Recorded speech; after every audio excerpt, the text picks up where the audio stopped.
Պարոն Հայրապետյան, քիչ առաջ նաև Պաշտպանության նախարարին հարցը ուղղեցի, գրեթե 13 օր շարունակ Պաշտպանության նախարարությունը բացառապես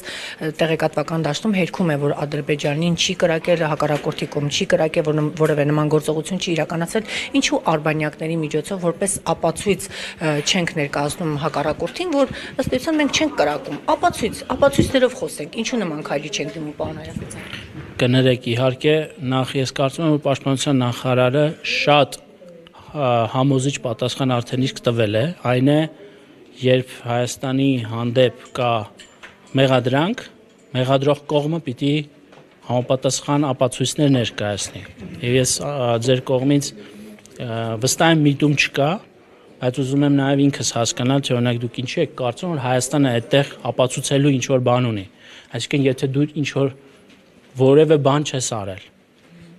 դու ինչ պիտի ապացուցես որևէ մեկին։ Այս իմաստով մենք սպասում ենք Ադրբեջանի կողմից համապատասխան ապացույցներ։ Եթե այդպիսիք արկա կլինեն, բնականաբար համապատասխան գործողություններ կիրականացվեն մեր կողմից։ Ինչ վերաբերում է Արբանյակին, Արբանյակը փամփուշտի արձակումը չի կարող արձանագրել։ Մասնագիտական առումով համարում եմ անհնարին ձեր նշած, այսինքն փամփուշտի պատճառած վնասը արբանյակային երկրի հեռավար կառավարմամբ դիտարկման տեսալուսանկարահանող արբանյակների կողմից չի կարող արձանագրվել։ Ինչը կարող է արձանագրել, օրինակ շարժը կարող է արձանագրել, եթե ադրբեջանական կողմը։ Այո, իհարկե։ Նման տեղեկություններ կան, թե ոչ։ Ես նման տեղեկատվություն չունեմ։ Եվ կրկնում եմ, այդուհանդերձ ճիշտ կլինի, որ Պաշտպանության նախարարին այդ օրինակ հարցադրումները անել, այսինքն արբանյակային եւ այլ տվյալներ տրամադրվում են մեր գործընկերներին, բայց այդ հարցերը պետք է հասցեագրվեն։ Պարոն Հայրապետյան, մենք մի այսպիսի հանրության ես պատկերացեցի, բայց ձեր թույլտվությամբ հանրության մտահոգությունն եմ ուզում ձեզ ներկայացնեմ։ Մարդիկ ասում են, օրինակ սեպտեմբերյան դեպքերի ժամանակ հենց այսպես էր ինտենսիվ կերպով պարբերաբար կրակոցները հնչեցին, հայկական կողմը ասում էր, որ չկա նման բան, մենք նման գործողություններ չենք իրականացնում եւ արդյունքում սեպտեմբերյան դեպքերը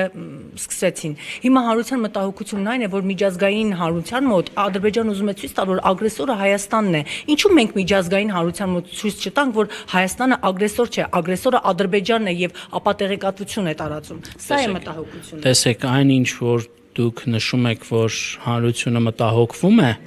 ադրբեջանական կողմից նման օրինակ հայտարարությունների պատճառով, դա նաև ինձ եւ մեզ բոլորիս է մտահոգում։ Ինչու, որովհետև մենք ակնկալում ենք շարունակել մեր երկխոսությունը կառուցողական մթնոլորտում եւ հասնենք մեր վերջնանպատակին, այն է կառուցել երկարատև երկարաժամկետ խաղաղություն այս տարածաշրջանում։ Եվ համարում ենք, որ նաև դրա համար կան բավարար հիմքեր այն իմաստով, որ երկու կողմն էլ փաստացի հայտարարել են, որ խաղաղության պայմանագրի նախագծի հետ կապված աշխատանքները այլևս ավարտված են։ Այս իմաստով պետք է ասեմ, որ Հայաստանը հետևողականորեն այս աշխատանքը առաջ է տանելու, իրենից կախված ամեն բան անելու է, որպեսզի իրավիճակը շարունակի մնալ կայուն, եւ մենք մեր դիրքավորմամբ նաեւ միջազգային հանրության մոտ այդ ընկալումը, հստակ ընկալումը կա, որ Հայաստանը խիստ կառուցողական է դիրքավորված այս համատեքստում եւս։ Այս իմաստով հայկական կողմը ի պատասխան նաեւ այն հարցի, որ կա նման մտահոգություն, կարծում եմ, թե վարչապետի աշխատակազմի, թե հենց ինքնին վարչապետի մակարդակով արվում են գրեթե ամենօրյա ռեժիմով հայտարարություններ, որոնք միտված են իրապես բացահայտելու արդյոք որքանով են հավաստի տվյալ տեղեկատվությունները, այսինքն հայկական կողմը իր հստակ կամքը եւ պատրաստակամությունն է հայտնում եւ սա միջազգային հանրությունը ակնհայտորեն արձանագրում է։ Այս իմաստով ես կարծում եմ, որ հանրությունը անհանգստանալու պատճառ չունի։ Առավելագույնը արվում է թե արտաքին գործերի նախարարության եւ թե համապատասխան պետական ինստիտուտների մակարդակով։ Պարոն նախարար, ամեն դեպքում ինչ է կարծում, նկատում եմ իշխանությունը, թիմը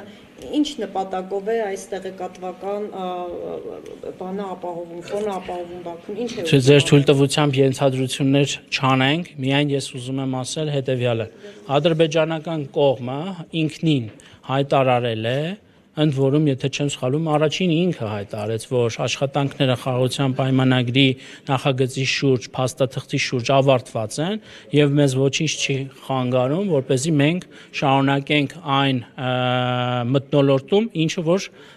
մինչեւ այդ պահը եղել է։ Ես ենթադրություններ չեմ ուզում անել, միայն կրկնում եմ, որ հայկական կողմը նման տեղեկատվություն, որ ադրբեջանական կողմը հայտնում է, չի տիրապետում, ավելին ասում է, բայց եթե դու ունես ապացույցներ, խնդրեմ ներկայացրեք եւ մենք հետեւողական կլինենք, որպեսզի այլևս երբևէ նման